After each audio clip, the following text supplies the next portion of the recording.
আসসালামু আলাইকুম। আমি মোহাম্মদ সাদমান আপনাদের সামনে উপস্থিত হয়েছি introduction to probability stat H 102 কোর্সে প্রথম চ্যাপ্টার নিয়ে।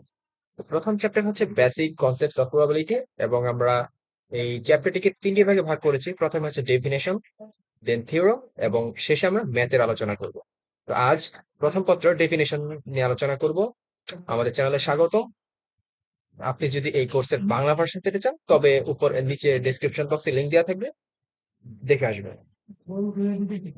তো প্রথমে যদি আমরা চিন্তা করি প্রবাবিলিটি, probability মানে কি? Probability is the ratio of favorable outcomes to the total number of possible outcomes. That is, the probability of any event can be defined as P of A is equal to number of favorable outcomes divided by total number of favorable outcomes. তো probability মানে হচ্ছে বাংলা অর্থ হচ্ছে সম্ভাবনা। probability যে ratio, এই জিনিসটা খুবই জরুরি। রেশিও অর্থাৎ অনুপাত of favorable outcomes to the total number favorable outcomes to the total number of possible outcomes, and it is called the probability. So P of A ধরে নিলাম A একটি ইভেন্ট, ইভেন্টের সম্ভাবনা আমরা বের করতে চাইলে নাম্বার অফ ফেভারেবল আউটকাম, অর্থাৎ যে এই ইভেন্টের ক্ষেত্রে যতগুলো ফলাফল আসবে ডিভাইডেড বাই টোটাল ফলাফলগুলো হচ্ছে অনুপাতটাই হচ্ছে প্রবাবিলিটি। তো প্রবাবিলিটি অফ এ কে বলা হয় number of A divided by number of S. S মানে হচ্ছে সমগ্র বা টোটাল জিনিসটাকে বলা হয়েছে। এরপর হচ্ছে আমরা সংজ্ঞা দিতে চাই experiment. Experiment is an act that can be repeated under some conditions. Example, throwing a dice to get a certain result. Experiment হচ্ছে পরীক্ষা। পরীক্ষা যেমন আমরা যদি একটি ডাইস নিক্ষেপ করি তাহলে সেটা হচ্ছে একটা পরীক্ষা বা এক্সপেরিমেন্ট। আর ট্রায়াল হচ্ছে, trial is the special case of experiment. Example, tossing A coin certain time. যেমন ট্রায়াল কাকে বলা হয়? ধরলাম একটি ডাইস আমরা একবার নিক্ষেপ করলাম, সেটা হচ্ছে একটা ট্রায়াল। দুইবার নিক্ষেপ করলে সেটা হচ্ছে দুইবার ট্রায়াল দেওয়া হচ্ছে। Random experiment. A random experiment is an experiment in which all possible outcomes unknown in advance. অর্থাৎ আমরা পূর্বে থেকে জানি কিন্তু কি আসবে সেটা আমরা জানি না। যেমন হচ্ছে এক্সাম্পল যদি বলি, tossing of a coin is an experiment. There are two possible outcomes, head and tail, which are known before tossing the coin. আমরা জানি একটি কয়েন যখন আমরা টস করব তার আগে জানি হয় হেড না হলে টেল উঠবে, কিন্তু এক্স্যাক্টলি হেড না টেল উঠবে সেটা আমরা বলতে পারি না, তাই এটা হচ্ছে র্যান্ডম এক্সপেরিমেন্ট। তারপর হচ্ছে non random experiment. An experiment is called non-random experiment when the outcomes or result is unique or certain. Example, in a traffic signal, green signal appears after yellow, which is predefined. অর্থাৎ আমরা যখন traffic সিগন্যালে দাঁড়িয়ে থাকি তখন green অর্থাৎ সবুজ সিগন্যালের পর যে হলুদ লাইট জ্বলবে সেটা আমরা আগে থেকেই জানি। দুঃখিত, হলুদ লাইটের পর যে সবুজ লাইট আসবে সেটা আমরা জানি। আউটকাম হচ্ছে ফলাফল। The result which is observed after a random experiment is known as outcome. ফলাফলটাকে আমরা আউটকাম বলে থাকি। আর এখানে অনেকগুলো সংজ্ঞার মধ্যে কিছু সংজ্ঞা নীল কালিতে লেখা, কিছু সংজ্ঞা লাল কালিতে লেখা। লালগুলো হচ্ছে খুবই ইম্পর্টেন্ট এবং এগুলোই সাধারণত ঘুরে ফিরে আসে। Sample space, the set of all possible outcomes of a random experiment is known as sample space. Sample space is denoted by S. যেমন স্যাম্পল স্পেসটা কি সমগ্র, অর্থাৎ সব তথ্য নিয়ে যেই ভান্ডারটা থাকে সেটা হচ্ছে স্যাম্পল স্পেস। যেমন, if we consider an experiment with throwing a dice, then the sample space S is equal to 1 2 3 4 5 6। অর্থাৎ একটা ছক্কা বা ডাইসে 6টি ঘর থাকে, 1 2 3 4 5 6, এর বেশি কিন্তু থাকে না। তো টোটাল জিনিসটা হচ্ছে স্যাম্পল স্পেস। এবং আমরা যদি স্পেসিফিক 1 2 বা 3 যে কোনো নেই সেটা হচ্ছে স্যাম্পল পয়েন্ট, বা এমন হতে পারে 1 2 3 এটাও একটা sample point. Sample point, each outcome in a sample space is called a sample point. যেমন ধরা যায়, if two unbiased coins are tossed, the sample points are head head, head tail, tail head, tail tail. এটা হচ্ছে sample পয়েন্টের উদাহরণ। এরপর হচ্ছে event. Any subset of sample space is called event if the sample space is drawing an unbiased dice is S। তাহলে আমরা সব S কি পাচ্ছি? একটা ডাইস নিক্ষেপ করা হলে 1 থেকে 6 পর্যন্ত আমরা সংখ্যাগুলো পাবো। And the set of odd number, এখন যদি আমাদের বলা হয় যে বেজোড় সংখ্যা অড নাম্বার গুলা একটা সেট তৈরি করতে হবে, তাহলে হচ্ছে কি এটাকে যদি আমরা এ ধরি তাহলে হচ্ছে 1 3 5, এটা হচ্ছে একটা ইভেন্ট। তাহলে ইভেন্টকে আমরা কি দ্বারা প্রকাশ করেছি? এ দ্বারা প্রকাশ করেছি। এটা এ বি সি ডি যে কোনো কিছু হতে পারে। 1 3 5, দেন এ ইজ এন ইভেন্ট। এ হচ্ছে ইভেন্ট কখন হবে? যখন আমরা টোটাল সমগ্র থেকে একটা স্পেসিফিক সেট বানাবো, তখন সেটাকে বলা হয় event. Impossible event, An event whose occurrence is quite impossible in random experiment is called an impossible event. যেমন আমরা যদি একটা ডাইস নিক্ষেপ করি তাহলে আমাদের কি কি আসবে 1 থেকে 6 পর্যন্ত। এখন যদি বলা হয় কোশ্চেন থাকে যে একটি ডাইসে বা একটি ছক্কায় 7 ওঠার সম্ভাবনা কত? 7 কি ওঠা আদৌ সম্ভব? না, 7 কিন্তু সম্ভব না। এটা হচ্ছে impossible event. Sure or certain event, an event whose occurrence is a must in any random experiment is known as sure event. Must, এই যে ওয়ার্ডটা যদি আমরা নোটিস করি তাহলে আমরা বুঝতে পারবো যে বলা হলো যে একটি ডাইসে 1 থেকে 6 পর্যন্ত যে কোনো একটা সংখ্যা উঠবেই, তাহলে সেটা হচ্ছে মাস্ট, শিওর। শিওর বা সার্টেন ইভেন্ট। আনসার্টেন ইভেন্ট হচ্ছে when the outcomes of an event may or may not happen this, then this type of event is called uncertain event. Uncertain event বলা হচ্ছে কি হেড অর টেল যদি তুলনা করি যে কোনোটাই উঠতে পারে, এটা হচ্ছে uncertain event. Mutually exclusive event এবং হচ্ছে নন মিউচুয়ালি এক্সক্লুসিভ ইভেন্ট, এই দুটো খুবই জরুরি। এই দুটো থেকে আমাদের ভাইবা বোর্ডে কোশ্চেন করা হয়। মিউচুয়াল এক্সক্লুসিভ ইভেন্ট হচ্ছে কি if two or more events can not occur together then, two or more events can not occur together, occur যখন একসাথে হবে না, অর্থাৎ কার্যকর যখন একসাথে হবে না, তখন সেটা হচ্ছে mutual exclusive event. There is no common elements in two or more events. আমরা যদি চিত্রটা ভেন চিত্রটা নোটিস করি তাহলে হচ্ছে কি এতে আছে 2 4 6, বিতে হচ্ছে কি 1 3 5, এখানে কিন্তু কমন কোনো বিন্দু নেই। এটা হচ্ছে mutual exclusive event. If we consider the experiment with throwing a dice, then the sample space S is equal to 1 to 6. Event of the obtained even number on the top side of dice 2 4 6 2 4 6, and odd number যদি বলি তাহলে হচ্ছে 1 3 5। odd নাম্বারকে আমরা ধরলাম B এবং even নাম্বারকে ধরা হলো A। তাহলে হচ্ছে A B কে আমরা ভেন চিত্রে সাজাবো, তাদের মধ্যে কিন্তু কোনো বিন্দু নেই। কমন বিন্দু কখন হতো? যদি এমন হতো 1 2 3 4 4 5 6, তখন কিন্তু একটা কমন বিন্দু থাকতো, তখন সেটা কিন্তু নন মিউচুয়াল এক্সক্লুসিভ ইভেন্ট হতো। যেহেতু এই উদাহরণে কোনো এক্সাম্পলে কোনো কমন পয়েন্ট নেই, এটা হচ্ছে মিউচুয়াল এক্সক্লুসিভ ইভেন্ট। তো এখানে একটা নোটিসের ব্যাপার হচ্ছে এই কোশ্চেনটা কেন বারবার আসে। আমরা কিন্তু সাধারণত সোশ্যাল মিডিয়ায় দেখি মিউচুয়াল ফ্রেন্ড, এটা কাকে বলে? যখন দুজনের মধ্যে কমন বিন্দু থাকে তখন তাকে আমরা মিউচুয়াল ফ্রেন্ড বা মিউচুয়াল বলে থাকি। কিন্তু এখানে হচ্ছে কি মিউচুয়াল এক্সক্লুসিভ ইভেন্ট, এখানে কিন্তু কোনো কমন বিন্দু নেই। এটা খুব নোটিস করার একটা বিষয় এবং এর জন্য এখান থেকে কোশ্চেনটা বেশি আসে। মিউচুয়ালিতে নো কমন। এরপর যদি নন মিউচুয়ালিতে আসি, when two or more events have common elements in a random experiment, then they are called non-mutual exclusive event.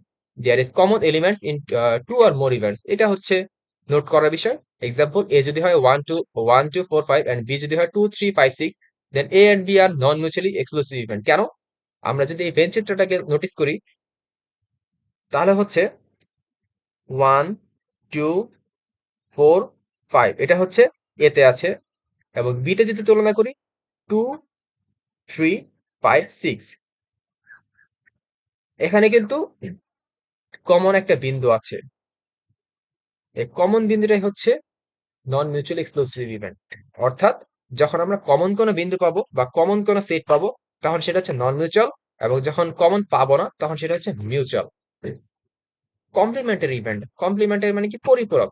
The complement of an event implies the non occurrence of that event.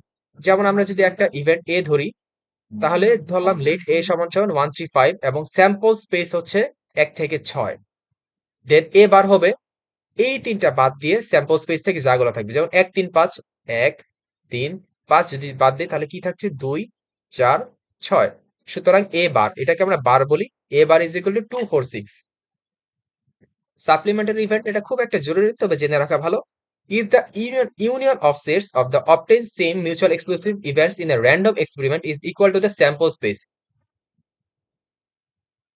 union of sets is equal to the sample space, অর্থাৎ এ union B যদি S এর সমান হয়, sample space S এর সমান হয়, তখন সেটাকে আমরা সাপ্লিমেন্টারি ইভেন্ট বলে থাকি।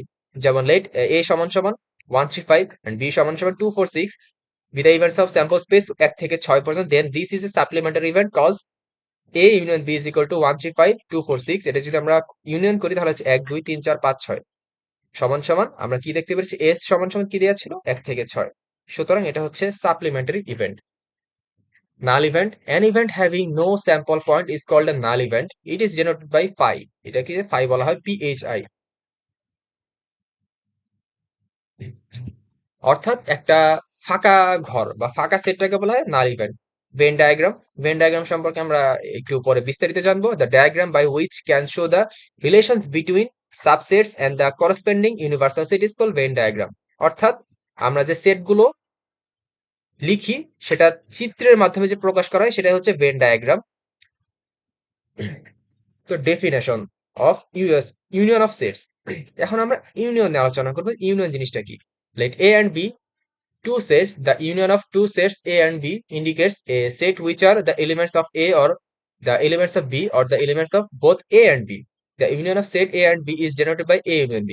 The set A union B shown as নিচে দেখানো হচ্ছে। এই পুরো জিনিসটা হচ্ছে বক্সের ভিতরে, এই যে এই বক্স থেকে পুরোটা হচ্ছে এস। এস এর মধ্যে A ইউনিয়ন B, যদি আমরা, এটা হচ্ছে ইউনিয়ন সেটের ইউনিয়ন করা হচ্ছে A এবং B দুটো সেট।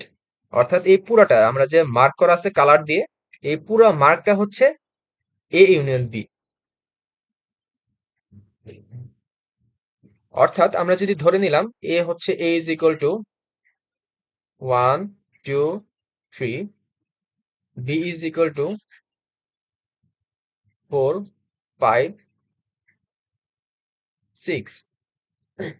তো এ সমান সমান কি হবে? 1 2 3, সরি 3, আর বি হচ্ছে কি 4 5 6। যখন আমরা কোনো সব ইউনিয়ন মানে হচ্ছে কি সবগুলো, অর্থাৎ এই বৃত্তের মধ্যে, দুটো বৃত্তের মধ্যে বা দুটো ইভেন্টে সবগুলো আমরা যখন সংখ্যাগুলো নিব তখন সেটাই হচ্ছে ইউনিয়ন। তাহলে A union B is equal to 1 2 3 4 5 6। এটা হচ্ছে ইউনিয়ন অফ সেটস। এখন হচ্ছে যদি ইন্টারসেকশন অফ সেট আমরা আলোচনা করি, if A and B two sets then the intersection of A and B is another set whose elements belong to both A and B.